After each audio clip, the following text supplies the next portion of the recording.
आज हालत ऐसी हो गई है कि मामूली बुनियादी सहूलियात के लिए भी ख़ास तौर से ख़वातीन को नदी के उस पार जाना पड़ता है। आप अगर देखेंगे लाडली बहन की स्कीम आई, मालेगांव शहर में सबसे ज़्यादा उस स्कीम से अगर किसी ने फ़ायदा उठाया तो वो समाजवादी पार्टी ऑफिस से, मगर गरीब लोग का अकाउंट मुसलसल चलता नहीं है। तो बहुत से लोगों का पैसा आ जाने के बाद जब केवाईसी का सवाल आया तो बैंकों में ख़वातीन की लंबी लाइन लगी रही, रिक्शे से लोगों को नदी के उस पार जाना पड़ा। हद ये हो गई कि एक बैंक जो बड़ौदा बैंक के नाम से इस हिस्से में बची थी वो भी नदी के उस पार चली गई। ऐसी कई मिसालें हैं, आरटीओ ऑफिस से लेके जो बुनियादी सहूलियात थी वो सब उस हिस्से में जाती रही। और हमारे दोनों लीडरान, माजी एमएलए और आज के मौजूदा एमएलए, ये सिर्फ दादा भूसे की चमचागिरी, अगर मैं कहूँ तो गलत नहीं होगा, सिर्फ चमचागिरी कर रहे हैं और मालेगांव शहरियान का ज़बरदस्त नुकसान हो रहा है। उसी की आज एक कड़ी थी ख़वातीन और बच्चों का हॉस्पिटल। 13 सितंबर 2021 को उपायुक्त मालेगांव महानगर पालिका का लेटर जो था वो कार्यकारी अभियंता राष्ट्रीय आरोग्य अभियान उप संचालक आरोग्य सेवा नासिक मंडल नासिक को था कि ये हॉस्पिटल की मंजूरी जो है वो मंजूरी गट नंबर 52O2 हाँ मालेगांव महानगर पालिका हद्दी तिल इस्लामपुरा वार्डा तिल असून मालेगांव महानगर पालिकेस लागू मंजूर विकास योजना दूसरी सुधारितच्या प्रस्ताव अनुसार सदरच्या गट नंबर सिविल हॉस्पिटल करिता डिजाइनेटेड आहे। यानी ये हॉस्पिटल की मंजूरी यहाँ 2021 में उपायुक्त ने बोला कि यहाँ की गई थी, मगर चालाकी से बोलूँ या हठधर्मी से उसे भी नदी के उस पार लेकर चले गए। आज उसका इफ्तिताह हुआ। अच्छी बात है, हम ये नहीं बोलते कि वो हिस्से में काम हो रहा है तो ये कोई बुरी बात है, मगर हमारा हक मार कर जो हमारे लिए है उसको उस हिस्से में करना, ये बहरहाल मालेगांव शहरियान के साथ नाइंसाफ़ी है।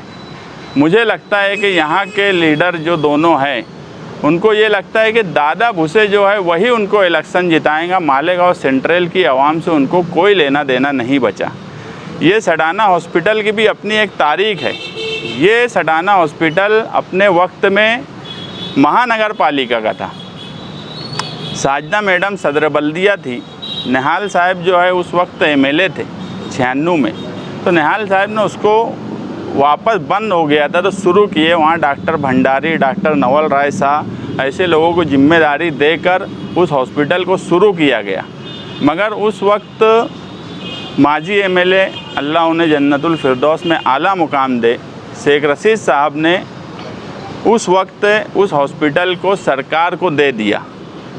और जिस वक्त उस हॉस्पिटल का इफ्तिताह हो रहा था, अजीज़ मुकादम अभी भी हयात हैं, उन्होंने मुझे एक बार बताया था कि फ़िरका परस्तों ने जो बोर्ड वहाँ मुस्लिम लीडरान का वो हॉस्पिटल बना था और जो बोर्ड लगाया गया था उसे लात से तोड़ा गया था उस वक्त जब वो सटाना हॉस्पिटल सरकार को दिया गया। तो ये जो हमारे पुराने मुस्लिम लीडरान थे उनकी तारीख मिटाई जा रही है। आप देखेंगे सुशोभीकरण के नाम से करोड़ों का फंड कारपोरेशन से पास कराने के बाद वो गांधी पुतला हो या कुछ भी हो, कोई भी नया अगर कोई सुशोभीकरण होता है तो पुराना नाम भी ज़िंदा रखा जाता है। आज अगर ब्रिज का काम हो रहा है तो ये कोई नया ब्रिज नहीं बन रहा है, ये पुराना ब्रिज ही बना है। आज भी अगर आप वहाँ जाएंगे, जो ब्रिज अभी टूटा नहीं है, वहाँ सारे मुस्लिम लोग जो उस वक्त उसमें कोशिश किए उनकी आज भी उनका बोर्ड लगा हुआ है, मगर उसे भी तोड़ दिया जाएगा। और बड़ी चालाकी से हर जगह मंत्री साहब अपना नाम चिपका दे रहे हैं। वो गांधी का मुजस्समा हो, शिवाजी महाराज का मुजस्समा हो या दूसरे जो सुशोभीकरण हो, बड़ी चालाकी से ये काम किया जा रहा है। और हमारे जो आबा व अजदाद थे जिन्होंने इस शहर को बनाने के वक्त ये फ़र्क नहीं किया कि नदी का वो पार हो और नदी का ये पार हो, उस वक्त अगर कारपोरेशन की हद्दी में जो हिस्से थे उसको तरक्की के नाम पे बराबर से मौका दिया गया। उन्होंने कभी ये कोशिश नहीं की कि नदी के उस पार को मौका नहीं दिया जाए। इसीलिए आप देखेंगे आज भी नदी के उस पार अगर कहीं काम पुराना बोर्ड मिलेगा तो वहाँ मुस्लिम लीडरान के नाम मिलेंगे, मगर बड़ी चालाकी से ये सब काम किया जा रहा है। और ये मिली भगत इन दोनों लीडरान की है। दाबाड़ी को पानी देने का सवाल हो, वो दाबाड़ी ग्राम पंचायत हमारी महानगर पालिका में नहीं थी। हमारे खुद की मिल्कियत का सडाना हॉस्पिटल अपने वक्त में आसिफ शेख साहब के ही ख़ानदान के लोगों ने उनको दे दिया। और जब मुफ्ती साहब की बात आई तो उन्होंने भी अपने सेंट्रल का जो काम था उसको सेंट्रल में मंजूरी मिलने के बाद उसको रोका नहीं गया। और उन्होंने उस वक्त एक बयान दिया था कि इसके ख़िलाफ़ मैं हाई कोर्ट जाऊँगा, मगर वो बयान देने के बाद भी वो दादा भूसे से कौन सी तोड़ी किए कि हॉस्पिटल का आज इफ्तिताह हो गया, हाई कोर्ट जाने दो, एक लेटर भी वो आज तक दिए है ऐसी मेरी कोई मालूमात नहीं है। तो ये सिर्फ़ इस शहर की आवाम को बेवकूफ़ बनाया जा रहा है। हमारे साथ मुसलसल नाइंसाफ़ी की जा रही है। हम छोटी छोटी बुनियादी सहूलियात के लिए आज तरस रहे हैं।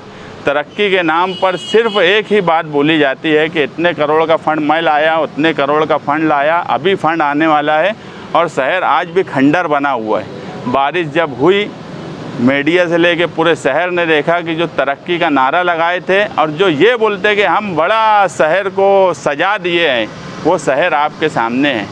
एक काम ऐसा जो एमएलए की हैसियत का हो, वो मौजूदा एमएलए ने अगर किया हो तो आवाम के सामने आके बताए कि ये एक काम है जो एमएलए की हैसियत का काम है और मैं किया।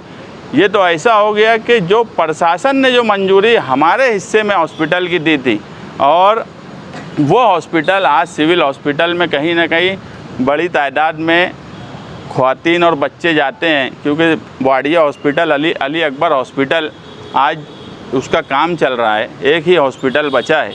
और ये सिविल हॉस्पिटल में भी जो बच्चों का इलाज होता था, जो ख़वातीन का इलाज होता था, ये भी अब उस हिस्से में शिफ्ट हो जाने वाला है। लोगों को आने जाने की तकलीफ़, वहाँ पर जो सियासी समाजी तौर पर मदद करने वाले लोग हैं वो भी कहीं ना कहीं वैसी मदद नहीं कर सकते। क्योंकि मैं बोला कि जिस वक्त बोर्ड वो सडाना हॉस्पिटल दिया गया, वो बोर्ड को लात मार के तोड़ा गया था। ये फ़िरका परस्ती इस हद तक बनी हुई है, इससे कोई इनकार नहीं कर सकता। इसीलिए इन सब बातों को लेकर 23 तारीख को पीर के दिन हम शिवाजी महाराज के मुजस्समे पर, जिनका नारा था शिवाजी महाराज का कि स्वराज्य सबके लिए बराबर है, और इस नारे के साथ कि स्वराज्य अगर सबके लिए बराबर है तो फिर हमारे साथ नाइंसाफ़ी जो शिवाजी महाराज को अपना कायद, अपना लीडर मानते हैं, वो हमारे साथ नाइंसाफ़ी क्यों कर रहे हैं। ये धरना दादा भूसे के भी ख़िलाफ़ है, ये धरना मुफ्ती मोहम्मद इस्माइल के भी ख़िलाफ़ है, ये धरना शेख आसिफ के भी ख़िलाफ़ है, ये धरना प्रशासक और प्रशासन के भी ख़िलाफ़ है जिन्होंने मुसलसल इस शहर के साथ नाइंसाफ़ी की। हमने निहाल साहब के वक्त से हम इस शहर के साथ हमेशा इंसाफ किए। हम ये भी मानते हैं कि उस वक्त जो हमारे मुखालिफ लीडरान निहाल साहब के हुआ करते थे, वो ठीक है, वो मुखालिफ ज़रूर थे, मगर जब शहर का सवाल आता था तो वो एक ही सुर में सुर मिलाते थे जो मालेगांव शहर के लिए रहा करता था। मगर आज एक ही सुर में सुर मिला रहे हैं जो दादा भूसे मंत्री के सुर में सुर है, जो मालेगांव शहर की तरक्की के लिए नहीं है। ऐसे तमाम ही लीडरान के ख़िलाफ़ इंसाफ के लिए हम धरना देंगे, ताकि लोगों में ये बात महसूस हो कि हमारे साथ क्या नाइंसाफ़ी हो रही है। मैं बोला कि हम आज तक जो बात बोलते थे वो कान से लोग सुनते थे, मगर अब सारी बातें, क्योंकि हमसे लोग मिल रहे हैं और बोल रहे हैं कि तब्दीली की ज़रूरत है, जो सारी बातें तुम 2-3 साल से मुसलसल बोल रहे हो, अब हम वो आँख से देख रहे हैं। और कान से सुनी बात झुटलाई जा सकती है, आँख से देखी हुई बात को कभी कोई झुटला नहीं सकता।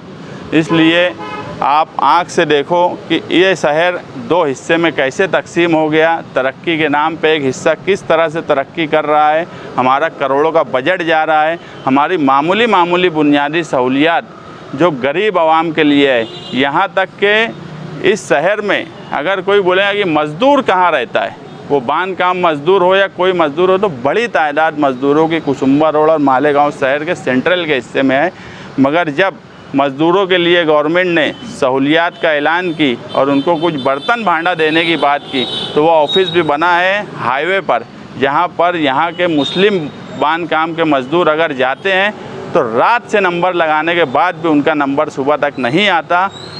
एक लीडर ने, आज मौजूदा एमएलए ने एक मर्तबा ये नहीं बोला कि यार इस तरफ कोई मीटिंग लगा दी जाए या इस तरफ उसकी कोई ऑफिस बना दी जाए जहाँ से बांध काम का जो मज़दूर है।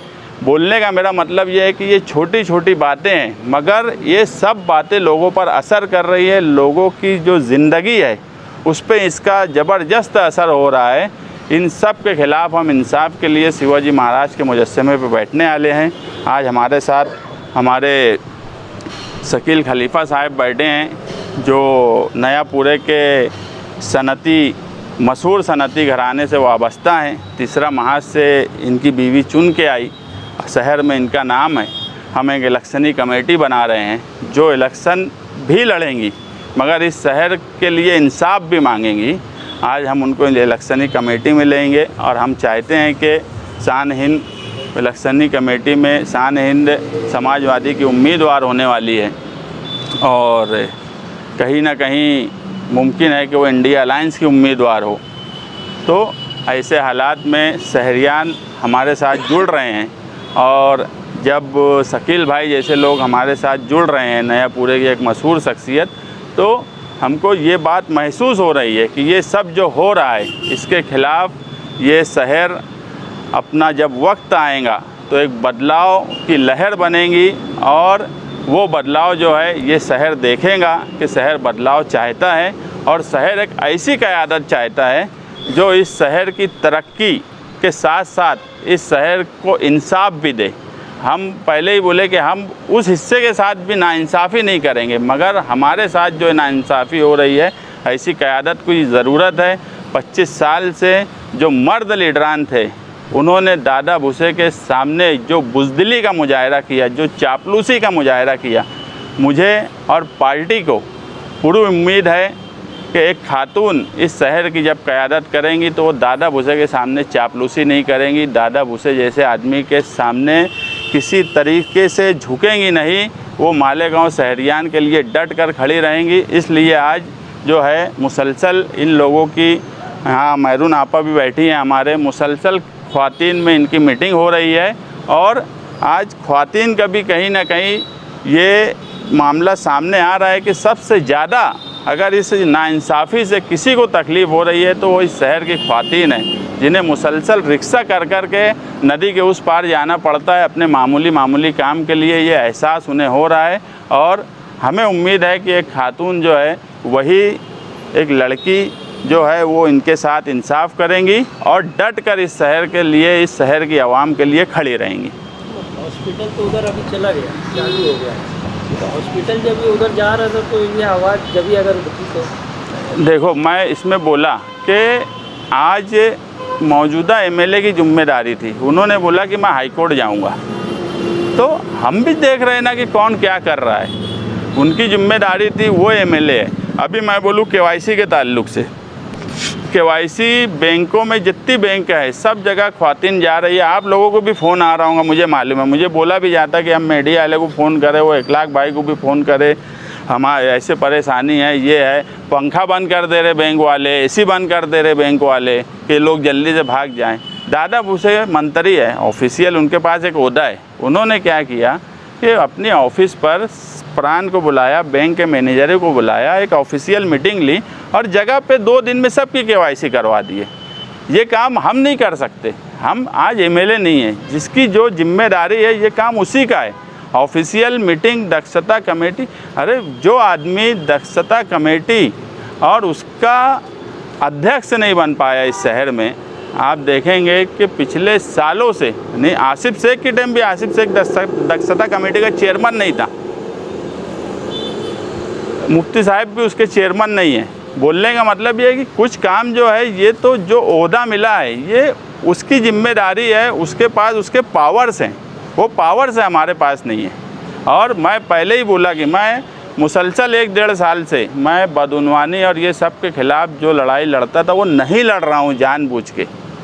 मैं भी देखना चाहता कि लोग जो बोल रहे हैं, जो कर रहे हैं, कितना करते हैं। ये सब तोड़ीबाज ये लोग हैं, ये हर चीज़ में तोड़ीबाजी करते हैं, हर चीज़ में बदउनवानी करते हैं। तो ये लोगों का वो काम था। हाँ, इलेक्शन के टाइम तो इनका करप्शन मैं निकालूंगा, मगर मैं अब सब चीज़ इलेक्शन के पॉइंट ऑफ व्यू से करने वाला हूँ। बोलने का मतलब ये है कि जब ये सवाल मुफ्ती मोहम्मद इस्माइल कासमी साहब से होना चाहिए कि जब आपने हाई कोर्ट जाने की बात बोली थी तो आप हाई कोर्ट क्यों नहीं गए, या उसके ताल्लुक से जो मुखालफत क्या किए और वो हॉस्पिटल वहाँ गया तो तुमने क्या उसके खिलाफ़ कार्रवाई की। ये उनकी जिम्मेदारी थी, हमारी नहीं थी। कितनी तारीख को धरना रहेगा और कितने बजे से रहेगा? 23 सितंबर बरोज पीर 2 बजे से 5 बजे तक शिवाजी महाराज के मुजस्समे पर। सिविल हॉस्पिटल में ये लोगों ने डिलीवरी बंद कर दी। NIC वार्ड जो था उसको भी शिफ्ट करने का वहाँ पे हो गया। बच्चों का जो वार्ड था उसको सारे डॉक्टरों को वहाँ पे ट्रांसफर किया। लोगों को बहुत तकलीफ हो रही। आपका धरना तकलीफ के दिन है तो अभी तकलीफ अभी करंट में है, लोगों को आज या कल में राहत मिलनी चाहिए, तो उसके लिए आप नहीं, अभी देखो सिविल हॉस्पिटल की जो बात है, सिविल हॉस्पिटल में वो सहूलियात आज तक नहीं हुआ। वो सिर्फ बम ब्लास्ट के तुफैल में हमको मिल गया एक हॉस्पिटल, मगर आज जो वहाँ सहूलत जो मिलती थी वो भी चली जा रही है। उसके ताल्लुक से हम अब सिविल हॉस्पिटल के इंचार्ज जो हैं उनसे कल मुलाकात करके बात करेंगे कि क्या उनका कामकाज किस तरह से करने वाले हैं। वहाँ जाने वाले हैं तो वहाँ किस तरीके से वहाँ काम होगा, या वहाँ शिफ्ट करना ज़रूरी है क्या। इतना बड़ा अगर हॉस्पिटल है तो इतने बड़े हॉस्पिटल में क्या सहूलियात वो देने वाले हैं, जो है वो भी अगर चली जाएंगी तो क्या वो सिविल हॉस्पिटल को खंडर बनाने के लिए सरकार ने यहाँ हॉस्पिटल बनाया है क्या। ये सवाल हम करेंगे उनसे।